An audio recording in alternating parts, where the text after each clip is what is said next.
Tuh, apa kabar? Kembali berjumpa dengan saya, Rizwan Arif dari Forum News Network. Akhirnya, Ketua Umum Partai Golkar, Bahlil Lahadalia, mengumumkan susunan lengkap pengurus Partai Golkar untuk periode 2024-2029. Tidak ada nama Jokowi dan tidak ada juga nama Wapres Gibran Rakabuming dalam susunan kepengurusan itu. Padahal ini kan sudah heboh banget sejak tadi pagi ya. Dan kehebohan ini dipicu oleh unggahan di akun Instagramnya Jokowi yang dia mengunggah setelah 2 pekan katanya ada di Solo itu dia sekarang ini akan kembali ke Jakarta dan itu naik pesawat Garuda rencananya begitu itu yang kemudian muncul spekulasi bahwa Jokowi itu akan masuk dalam kepengurusan Partai Golkar, apalagi sejumlah pengurus Partai Golkar juga membenarkan bahwa nanti rencananya pagi bahkan tadi tapi kemudian berubah menjadi sore bahwa Bahlil, Ketua Umum Partai Golkar itu akan mengumumkan susunan lengkap dari pengurus Partai Golkar dan menurut Dev Laksono itu akan ada kejutan. Nah, kemudian ini orang mengkait-kaitkan itu dengan keberangkatan Jokowi dari Solo. Tapi ketika bicara di acara Presiden Prabowo di Sentul itu Bahlil mengaku bahwa dia malah terkejut gitu isu dari mana soal itu.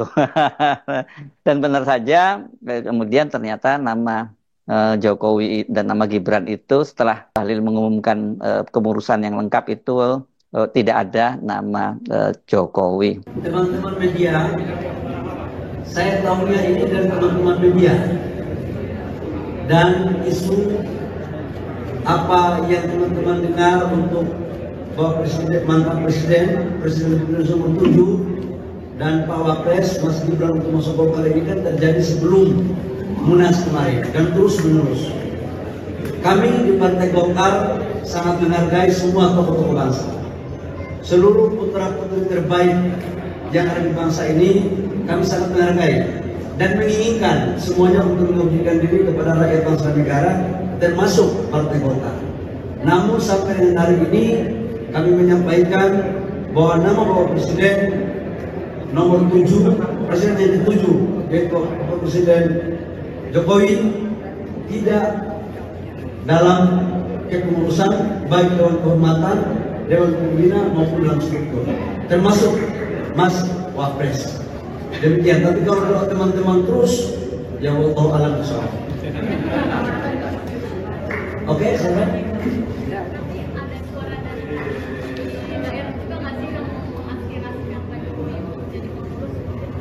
Oh ya, kalau itu aspirasi banyak. Aspirasi banyak. Tapi Bapak Presiden Jokowi ini kan tokoh bangsa. Bapak Presiden ini kan, Bapak Presiden yang ke-7 ini kan pasti punya pertimbangan-pertimbangan. Tidak semua aspirasi kan bisa diterima. Ya kita hargai Pak Jokowi sebagai tokoh bangsa. Jadi clear ya, ini bahwa tidak ada nama Jokowi dan Gibran. Dan menurut saya justru malah ini yang jadi kejutan. Mengapa Jokowi kok tidak ada? Kalau Gibran mungkin kita masih bisa memaklumi. Tapi kalau Jokowi ini kan isunya sebenarnya sudah santer sejak lama bahwa ketika Bahlil mengambil alih Partai Golkar itu pada tanggal 21 Agustus lalu, itu diperkirakan dia ini jadi semacam proksi ya, pasukan infanteri duluan yang menduduki Partai Golkar dan kemudian nanti baru menyusul Jokowi yang menjadi ketua Dewan Pembinanya. Dan kalau di Golkar, kalau dia menjadi ketua Dewan Pembina ya berarti sesungguhnya dialah ketua umumnya dan Bahlil itu hanya semacam ketua harian. Tapi ketika selang sehari kemudian Bahlil mengumumkan susunan kepengurusan Golkar ini pada tanggal 22 Agustus, waktu itu nama Ketua Dewan Pembinanya itu sudah ditunjuk yakni Agus Gumiwang Kartasasmita. Ini politisi Partai Golkar dan putra dari tokoh Golkar senior Ginanjar Kartasasmita. Nah, yang menarik pada waktu itu Bahlil itu hanya mengumumkan susunan kepengurusannya pengurus harian saja yakni Ketua Umum, kemudian Ketua Dewan Pembina, Sekretaris Umum yang diisi oleh politisi Partai Golkar dari Jawa Timur, dan kemudian Bendahara Umum. Ini mereka dilengkapi dengan wakil-wakil ya, wakil sekjen dan wakil Bendahara Umum. Jadi total pada waktu itu hanya berapa? Hanya 9 orang pengurusnya. Dan ini lama tidak diisi kepengurusan Partai Golkar ini oleh Bahlil. Dan pada tanggal 20 September waktu itu Bahlil menyatakan bahwa dia akan segera mengumumkan susunan kepengurusan Partai Golkar itu sebelum pembentukan alat kelengkapan DPR. Nah, ini alat kelengkapan DPR kan sekarang DPR ini berubah ya. Komisinya tidak lagi hanya 11 komisi tapi menjadi 13 komisi ini untuk menyesuaikan dengan kabinet yang sekarang ini kabinet Gemoy dari Pak Prabowo yang kementeriannya juga jumlahnya bertambah. Jadi diperlukan dipasang-pasangkan begitu ya komisi ini dengan kementerian ini dan sebagainya seperti itulah. Dan tapi ternyata sampai kemudian pembentukan AKD itu selesai, Bahlil juga belum mengumumkan nama kepengurusan secara lengkap. Dan itulah kemudian muncul spekulasi tampaknya ini masih terjadi tarik ulur apakah Pak Jokowi itu jadi masuk ke Partai Golkar atau tidak gitu. Dan belakangan malah muncul kabar bahwa Projo itu akan diubah menjadi partai politik dan Pak Jokowi itu menjadi ketua umumnya. Yang menyatakan hal ini adalah Bendara Umum dari Projo, Panel Barus. Beberapa waktu yang lalu dia menyatakan akan berkonsultasi dengan Pak Prabowo dan Pak Jokowi untuk ubah Projo yang tadinya relawan Jokowi itu menjadi partai, ini partai politik ya. Dan ancar-ancarnya menurut Panel Barus itu pada bulan Desember ketika Projo itu menyelenggarakan kongres yang ketiga. Ketika wartawan bertanya kepada Jokowi, Jokowi menyatakan itu dia mempersilahkan saja kalau Projo itu mau berubah menjadi partai politik. Dan kalau menurut versinya Panel Barus, ya kandidat ketua umumnya itu memang Jokowi. Itu sebenarnya nggak terlalu mengejutkan. Jadi kita bisa membaca bahwa, oh ini berarti memang Jokowi merasa bahwa kalau hanya memiliki PSI yang sekarang dipimpin oleh putranya, ya ini Kaisang Pangarep, dan kemudian berhasil menempatkan Bahlil di Partai Golkar, dia merasa belum aman. Dan saya kira seperti itu memang ya, karena PSI rasanya sih tidak mungkin diharapkan untuk menjadi partai politik yang besar.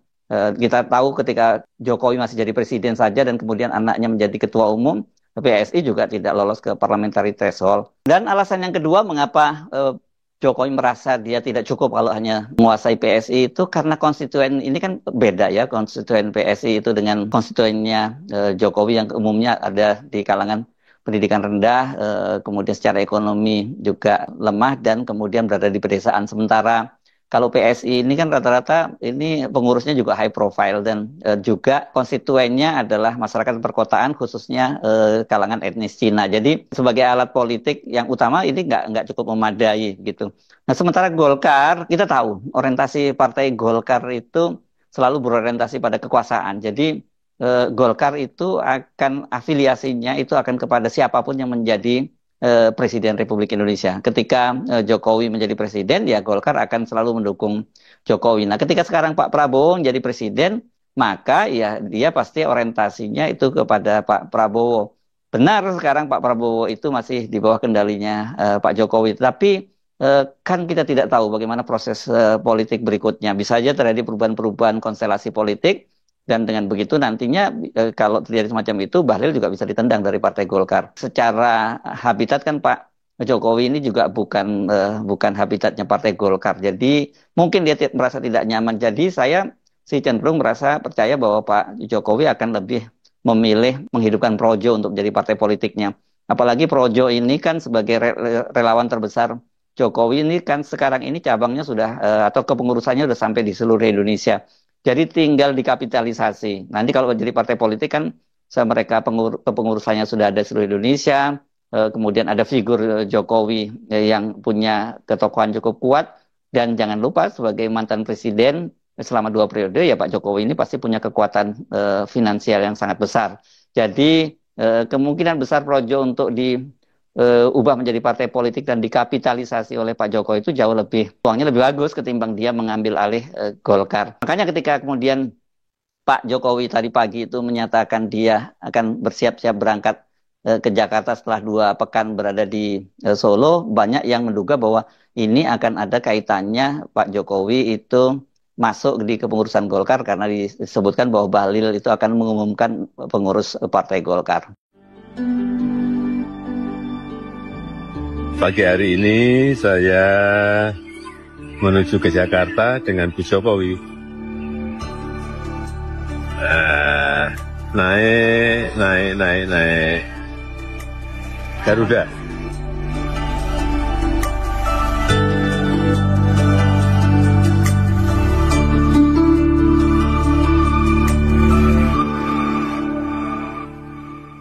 ternyata setelah tadi sore itu Bahlil Lahadalia mengumumkan memang tidak ada nama Pak Jokowi dan juga tidak ada nama Gibran. Dan Bahlil Lahadalia ini didampingi oleh 9 orang wakil ketua umum dan juga kepengurusannya biasa. Seperti biasa Golkar ini cukup gemuk karena ini kan akomodasi dari berbagai faksi yang ada di Partai Golkar. Di Golkar ini banyak sekali faksi-faksinya.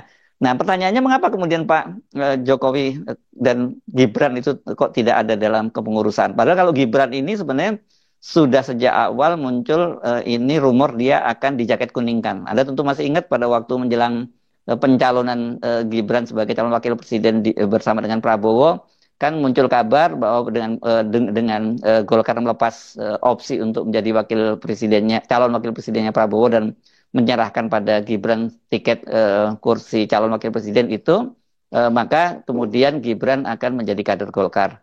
Tapi ternyata itu tidak terjadi dan bahkan yang cukup mengejutkan juga Bobi Nasution.